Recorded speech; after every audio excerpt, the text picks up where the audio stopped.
ETF index mutual funds నేర్చుకుని stock మార్కెట్లో రాణించాలనుకుంటున్నారా? వెంటనే ఈ నెంబర్కి కాల్ చేయండి.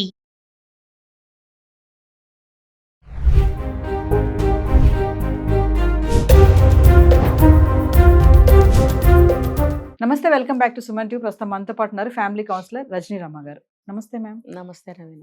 మేడం, నేను ఒక ఆర్టికల్ చూశాను. అదేంటంటే మనమే ఆడవాళ్ళ డిఎన్ఏలో అంట ఒక జీన్ ఉంటుందంట, గిల్ట్ ఫ్యాక్టర్ అని చెప్పేసి. అంటే ఎక్కడ ఉన్నా కూడా మనం ఏదో ఆలోచిస్తూ ఉంటాం అంటారు కదా. మగవాళ్ళ కంటే ఆడవాళ్ళు ఒకేసారి చాలా పనులు చేయగలుగుతారు. వాళ్ళు ఒక్క పని చేస్తే మనం ఆ టైంలో మనం 2-3 పనులు చేస్తాం. అంటే బుర్రని అట్లా ఉపయోగిస్తాం అనమాట. ఇలా అంటే ఆలోచించడం. ఆఫీస్కి వచ్చినా కూడా రేపు ఏం ఉండాలి, ఆ పిల్లలు తిన్నారో లేదో, అది పెట్టారో లేదో, అది తీసారో లేదో అని, మళ్ళీ హస్బెండ్కి బాక్స్ మంచిగా పెడితే బాగుండు అనేసి ఇది ఎక్కువ ఉంటుంది అనేసి ఆర్టికల్లో ఉంది. ఎంతవరకు ఇది కరెక్ట్ అంటారు? అలా అతిగా ఆలోచించడం అనేది అది ఎంతవరకు కరెక్ట్ అంటారు? దీనివల్ల లాభాలు నష్టాలు ఒక్కసారి. అతిగా ఆలోచించడం ఏం కాదు, మీరే అన్నారు కదా జీన్ అని. ఇంకొకటి ఏంటంటే ఒకటే టైంలో అన్ని పనులు చేయగలుగుతాము, ఆలోచనలు కూడా చేయగలుగుతాము. అంటే అది అసంకల్పిత ప్రతీకార చర్య అంటారు. అది మనం తెలియకుండానే మనం ఆటోమేటిక్గా అన్ని చేసేస్తూ ఉంటాం. అది మైండ్కి ఇక్కడ సబ్ కాన్షియస్ మైండ్లో ఉండిపోతాయి రెగ్యులర్గా మనం చేసే పనులు. సో అది ఆటోమేటిక్గా చేసేస్తూ ఉంటాం అనమాట. ఇటు వెళ్తే ఇవి వస్తూ ఉంటుంది, ఇటు వెళ్తే ఇవి వస్తూ ఉంటుంది, ఇటు చూస్తూనే ఇది ఒకటి పెడతాము, ఇది చూస్తూనే ఇది ఒకటి తీస్తాము కదా. ఈ కూర కలుపుతూనే ఇంకో దాంట్లో పోపు వేసేస్తాము. నేను కూడా అంతే. మరి ఒకటేసారి ఒక హాఫ్ అన్ అవర్ 1 అవర్లో 3-4 రకాలు వంటలు చేసి పెట్టేయగలను నేను కూడా. ఏంటంటే ఒకటి మనకి ఎక్స్పర్ట్లం అయిపోతాం అందులో. రెండోది మైండ్ కూడా మనకు ఆ రకంగా ఉంటుంది.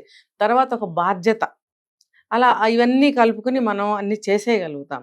ఇంకోటి మీరు ఈ విషయం అడిగారు కాబట్టి, సహజంగానే అమ్మాయిలు ఏమనుకుంటారంటే, ఇప్పుడు ఈ కాలంలో ప్రజెంట్ నేను అంత డీప్గా నేను ఇంకా చూడలేదు కానీ ఉన్నారు అక్కడక్కడ. కొంచెం వెనక్కి వెళ్తే కనుక దాదాపుగా అందరూ ఒకేలాగా ఉన్నారు. ఏంటి, మనం తింటే ముందుగా తింటే బాగుండదేమో, వాళ్ళకి పెట్టకుండా తింటే అని అనుకుంటారు, పిల్లలకి పెట్టకుండా తింటే బాగుండదు, లేకపోతే ఆకలి వేసిన ఆకలి చంపుకోవడం, ముందు పిల్లలకి పెట్టి తర్వాత తను తింటాం. ఒక్కొక్క ఇంట్లో భర్త కూడా తిన్న తర్వాత భార్య తినే అలవాటు ఉంటుంది. లేదు, ఇప్పుడు అత్తగారు చుట్టాలు ఎవరన్నా వస్తారు, ఇప్పుడు చుట్టాలు అనేవాళ్ళు వచ్చినప్పుడు రోజంతా పని ఉంటుంది కదా. ఉన్నప్పుడు ఎంతసేపు ఆకలి చంపుకుంటూ ఉంటారు, కాఫీలు టీలు ఏమైనా తాగుతారేమో కానీ ఏదైనా ఫుడ్ తీసుకోవాలంటే వాళ్ళకి అసలు టైం ఉండదు.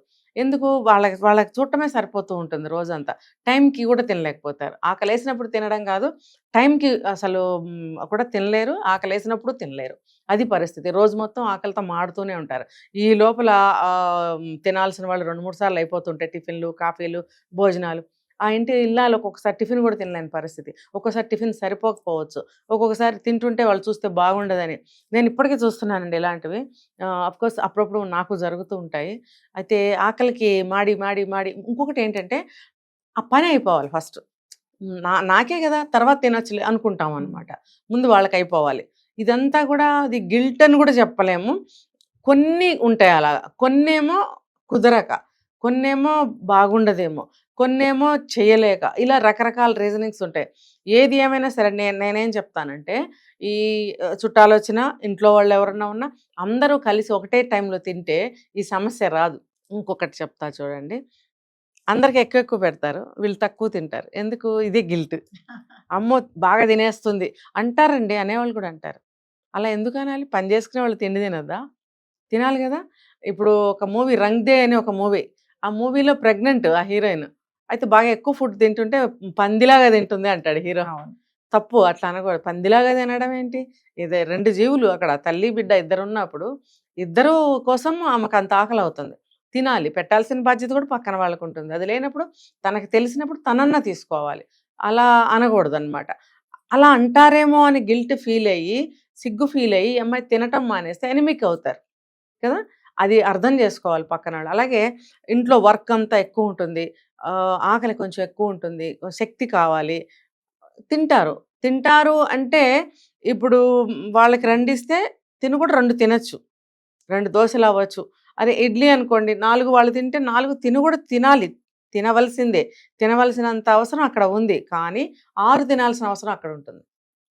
అప్పుడు 4 కూడా తినకపోతే ఆయన 4 తింటున్నాడు, నేను 4 తింటామని అనుకుంటాడని చెప్పి రెండో మూడో తింటే 6 తినాల్సిన ప్లేస్లో నువ్వు మూడో రెండో తింటే నీ హెల్త్ పరిస్థితి ఏంటి, నువ్వు పని చేయడానికి కావాల్సిన శక్తి రాకపోతే దాని పరిస్థితి ఏంటి, నువ్వు ఆ గిల్ట్ అని ఆలోచించుకుంటే ఇక్కడ లేదు. నీకు అంతగా బాగోదు అని అనుకుంటే కనుక 2 సార్లుగా తర్వాత తినొచ్చు, తప్పేమీ లేదు. అంతా ఒకటేసారి తిన్నా కూడా అంత హెల్త్కి మంచిది కాదు కాబట్టి 50-50 చేసుకుని తిన్న తర్వాత మళ్ళీ కాసేపాకి తినొచ్చు. అప్పుడు ఆ గిల్ట్కి ప్లేస్ ఉండదు కదా. అది అది అవసరం, అది నెసెసిటీ. అది వాళ్ళకి కూడా తెలియాలి, వీళ్ళు కూడా చెప్పాలి. ఏమీ చెప్పకుండా వీళ్ళు ఇలాగే ఫాలో అవుతుంటే వాళ్ళు అలాగే అనుకుంటారు. ఇంకోటి ఏంటంటే వీళ్ళు కూడా ఒక్కొక్కసారి చెప్పాలి, నాకు నీరసంగా ఉంటుంది, నాకు ఇంత వర్క్ చేసుకోవడం వల్ల ఫుడ్ సరిపోవట్లేదు, ఏదో ఏదో ఒకటి కంప్లైంట్ ఉంటుంది కదా లోపల, తల తిరగడమో నీరసమో ఏదో ఉంటుంది, కళ్ళు తిరగడం లాంటివి ఉంటాయి. ఉన్నప్పుడు అది తెలియజేయాలి. తెలియజేసినప్పుడు వాళ్ళు కూడా కొంచెం తినకపోయావా, మరీ ఎంత తక్కువ తింటున్నావేంటి, నువ్వు తింటూ ఉండు అని అనగలుగుతారు. ఒకవేళ వాళ్ళు ఏం అనుకోకపోయినా వీళ్ళే గిల్ట్ ఫీల్ అయితే ఆ తప్పు వాళ్ళది కాదు, అది వీళ్ళు తెలుసుకోవాలి.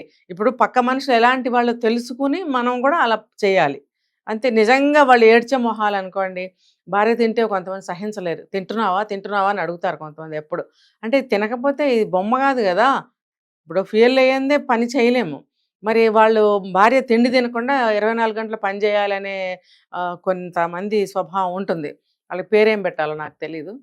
అలాంటి వాళ్ళు మాత్రం మంచిగా టేస్ట్ఫుల్గా బ్రహ్మాండంగా చక్కగా చేయించుకుని కడుపు నిండా తిని పక్కన వాళ్ళ ఫ్రెండ్స్ ఉంటే వాళ్ళకి కూడా పెట్టించి మరీ వెళ్ళిపోతారు వాళ్ళు. మరి ఇంట్లో భార్య తింటుందా, తినట్లేదా, ఇంట్లో వేరే సభ్యులు ఉన్నా సరే, వేరే ఇన్లాస్ అవ్వచ్చు, ఎవరైనా సరే పట్టించుకోకపోతే ఈ పరిస్థితి ఏంటి. కాబట్టి గిల్ట్ ఫీల్ అవ్వాల్సిన అవసరమే లేదు. ఇక్కడ మన హెల్త్ని బట్టి, మన హైటు వెయిట్ని బట్టి, మన ఆకలిని బట్టి, మన పనిని బట్టి, మనకి ఎంత ఎనర్జీ కావాలో దానిని బట్టి మనం ఫుడ్ తీసుకోవాల్సి ఉంటుంది. అది మనం తెలియజేస్తూ ఉంటే వాళ్ళ పక్కన ఉన్న వాళ్ళు కూడా అర్థమవుతుంది, మీకు నీరసంగా ఉంది, పాపం తను తిండి తినకుండా పని చేస్తుంది, తిండి తిని చేయాలి అని వాళ్ళు కూడా అంటారు. అంటే ప్రతి విషయంలో కూడా కదా మేడం, నాట్ ఓన్లీ ఫుడ్, ప్రతి విషయంలో కూడా మనం గిల్ట్గా ఫీల్ అవుతూ ఉంటాం. అది సరిగా చేసామో లేదు, చేస్తూనే కూడా అన్ని బాగానే చేస్తూ ఉంటాము, మళ్ళీ కూడా ఆలోచన అనేది ఉంటుంది కదా, అది పెట్టామా సర్దామా లేదా అనేసి. మరి అది ఎంతవరకు కరెక్ట్ అంటే నేను చెప్తా, చాలా వీడియోస్లో చెప్పాను, నేను కామన్గా చెప్తాను, మళ్ళీ చెప్తాను.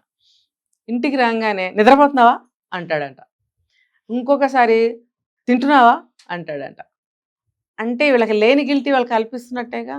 అంటే భార్య ఇంట్లో ఉంటే తినటమే ఆవిడకి పని, లేకపోతే తినేసి నిద్రపోవడమే ఆవిడకి పనే, తప్పు కదా. కొంతమంది నిజంగానే పని చేయని వాళ్ళు ఉంటారు, దాన్ని డైరెక్ట్గా మాట్లాడుకోవచ్చు.